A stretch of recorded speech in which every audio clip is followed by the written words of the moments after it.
Gisa natin yung bawang, sibuyas,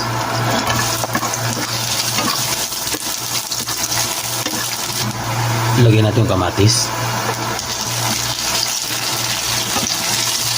lagyan natin yung sardinas,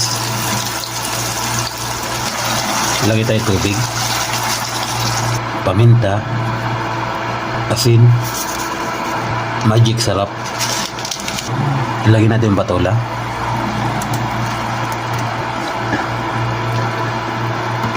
takpan natin mga karagan,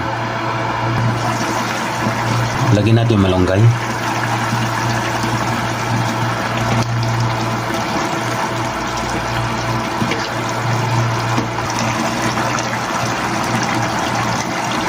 ayan mga karagon, luto na ang ating simpleng ulam. Thank you for watching.